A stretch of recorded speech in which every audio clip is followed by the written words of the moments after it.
उत्तर प्रदेश में जिस तरह से अपराधियों के खिलाफ एक के बाद एक जोरदार कार्रवाई की जा रही है, वो ये साबित करता है कि योगी सरकार अब किसी भी सूरत में कानून के दुश्मनों को बख्शने के मूड में नहीं है। चाहे वो ऑपरेशन एनकाउंटर हो या ऑपरेशन खल्लास, हर मोर्चे पर पुलिस अपराधियों को चुन चुन कर या तो गिरफ्तार कर रही है या फिर उन्हें मुठभेड़ों में ढेर कर रही है। नमस्कार, रूबरू देख रहे हैं आप और मैं हूं आपके साथ शिवानी रतूर।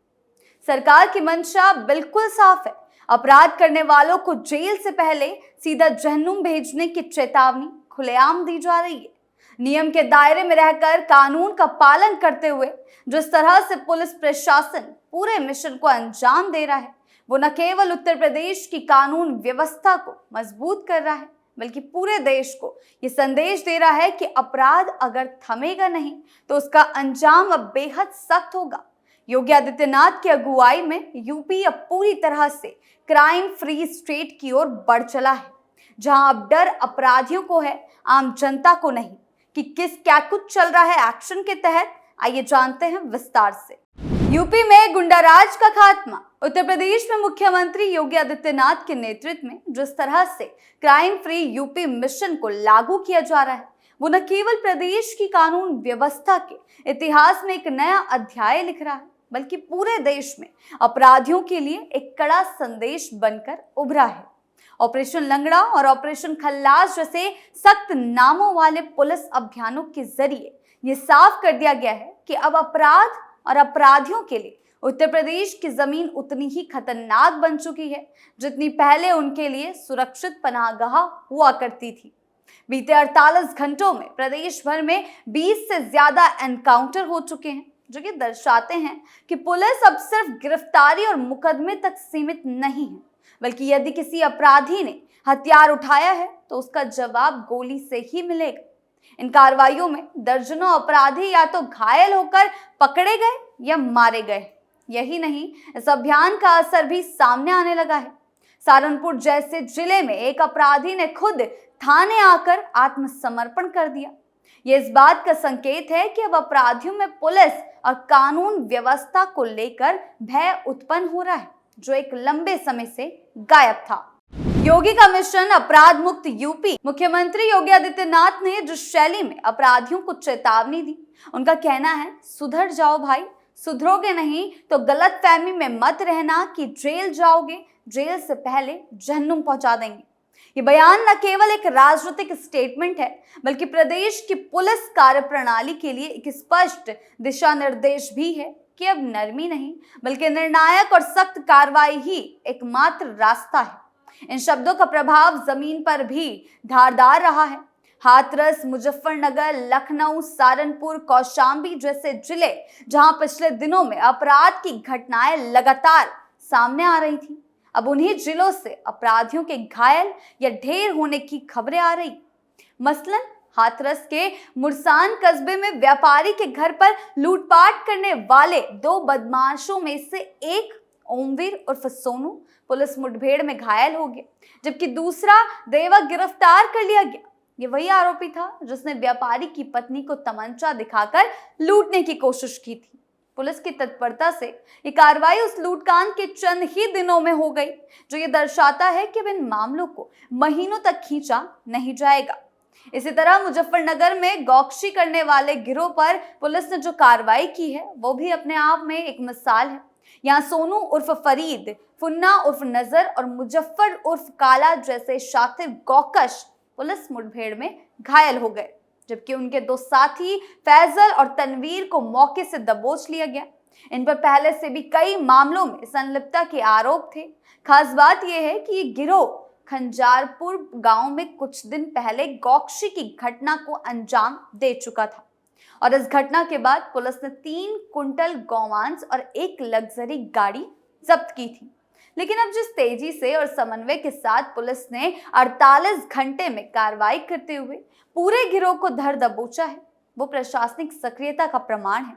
और यही नहीं, लखनऊ के थाना पारा क्षेत्र में एक और सनसनीखेज एनकाउंटर में एक शातिर अपराधी अजय सिंह को, जो कि हरदोई का निवासी है, पुलिस की गोली से घायल हो गया। अजय सिंह कुछ दिनों पहले बुद्धेश्वर इलाके में योगेश पाल नामक युवक की हत्या के मामले में भी शामिल था।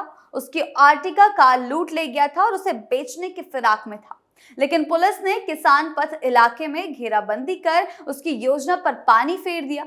अजय के पास से हत्या में लूटी गई कार और हथियार भी बरामद किए गए। ये तमाम उदाहरण ये साबित करते हैं कि राज्य की पुलिस अब रक्षात्मक नहीं, आक्रामक भूमिका में है और अपराधियों के पीछे शिकारी की तरह लगी है। सरकार की जीरो टॉलरेंस नीति, इस अभियान को यदि पिछले 8 वर्षों के आंकड़ों के परिप्रेक्ष्य में देखा जाए तो तस्वीर और भी साफ हो जाती है। 2017 से अब तक उत्तर प्रदेश में कुल 14,973 पुलिस मुठभेड़ें हो चुकी हैं, जिनमें 239 अपराधी मारे गए और 9,467 घायल हो गए। ये कोई मामूली आंकड़ा नहीं है, बल्कि ये दर्शाता है कि हर दिन औसतन 5 मुठभेड़ें हो रही है।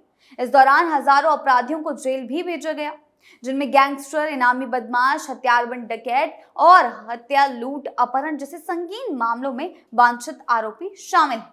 सरकार और पुलिस प्रशासन इस बात को लेकर स्पष्ट है कि ये लड़ाई केवल एनकाउंटर तक सीमित नहीं है, बल्कि अपराध के पूरे नेटवर्क को तोड़ने की एक मुहिम है। ये नेटवर्क न केवल अपराधियों का, बल्कि उन्हें पनाह देने वालों, संरक्षण देने वाले नेताओं और हथियार एवं पैसे की सप्लाई चेन का भी है, जिसे जड़ से खत्म करने का दावा किया जा रहा है।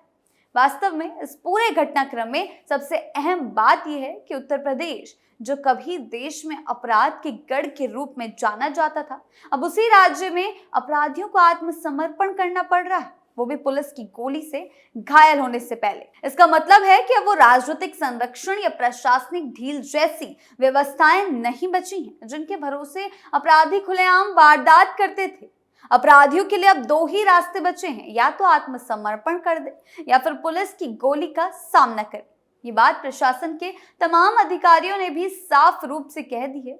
इस बीच पुलिस की कार्यप्रणाली में भी बड़ा बदलाव देखा गया है। अब एक जिले की वारदात में दूसरे जिले की पुलिस, स्पेशल टास्क फोर्स और यहाँ तक कि क्राइम ब्रांच भी सक्रिय रूप से शामिल होती है, जिससे पूरे राज्य में एक कार्रवाई हो रही है। इसकी मिसाल है कि गौकशी गिरोह की गिरफ्तारी, जिसमें स्थानीय पुलिस के साथ साथ जिला इंटेलिजेंस यूनिट और स्पेशल ऑपरेशन ग्रुप ने मिलकर कार्रवाई की। उत्तर प्रदेश में अपराधियों के सफाई को लेकर योगी सरकार ने जिस आक्रामक और बेबाक अंदाज में एक के बाद एक सख्त कदम उठाए हैं, वो अब साफ तौर पर नजर आने लगे हैं। पूरी कार्रवाई पूरी तरह कानून के दायरे में रहकर की जा रही, लेकिन चेतावनी बेहद साफ है, अगर सुधरोगे नहीं तो अब जेल से पहले सीधे जहन्नुम भेजे जाओगे। सरकार ने अपराधियों को गलतफहमी पालने का कोई मौका नहीं छोड़ा कि अब उन्हें बख्शा नहीं जाएगा, या तो सीधा जेल होगी, अब या तो आत्मसमर्पण करो या मुठभेड़ के लिए तैयार रहो। ये कहना गलत नहीं होगा कि ऑपरेशन लंगड़ा और ऑपरेशन खल्लास जैसे अभियानों ने एक तरफ अपराधियों के बीच खौफ पैदा किया है, तो दूसरी ओर जनता में एक उम्मीद भी जगाई है कि अब उन्हें सुरक्षा के लिए नेताओं या रसूखदारों का मुंह नहीं ताकना पड़ेगा। अपराध मुक्त समाज का सपना तभी पूरा हो सकता है जब डर और दंड के साथ साथ न्याय और संवैधानिकता का भी बराबर ध्यान रखा जाए। फिर भी आज की तारीख में यदि कोई राज्य अपराध के खिलाफ सबसे आक्रामक रवैया अपनाए हुए है तो वह है उत्तर प्रदेश ही है, जहां अपराधियों के लिए अब जेल से पहले जहन्नुम का रास्ता भी खुल चुका है। उत्तर प्रदेश में योगी सरकार की द्वारा चलाए जा रहे क्राइम फ्री यूपी अभियान एक ऐसा उदाहरण बन चुका है जिसने न केवल अपराधियों के भीतर डर पैदा किया, बल्कि आम जनता के मन में भी कानून व्यवस्था को लेकर भरोसा मजबूत किया है। ऑपरेशन लंगड़ा और ऑपरेशन खल्लास जैसे निर्णायक अभियानों ने यह साफ कर दिया है कि अब उत्तर प्रदेश में अपराध के लिए कोई जगह नहीं, न जमीन पर, न सियासत में और न ही सिस्टम। यह अभियान केवल पुलिसिया कार्रवाई नहीं है, बल्कि उस सोच का परिणाम है जो राज्य को भयमुक्त, सुरक्षित और अनुशासित बनाना चाहती है। हालांकि किसी भी लोकतांत्रिक व्यवस्था में ये जरूरी होता है कि सख्ती और संवैधानिक मर्यादा के बीच संतुलन बना रहे, जिससे अपराध मिटे लेकिन न्याय की बुनियाद कमजोर ना हो। यदि ये अभियान उसी ऊर्जा, पारदर्शिता और जवाबदेही के साथ आगे बढ़ता रहा तो वे दिन दूर नहीं जब उत्तर प्रदेश सचमुच क्राइम फ्री राज्य के रूप में पहचाना जाएगा। एक ऐसा प्रदेश जहां अपराधी नहीं, सिर्फ कानून का राज होगा। आपकी इस बारे में क्या राय है, हमें कमेंट सेक्शन में जरूर बताएं। नमस्कार।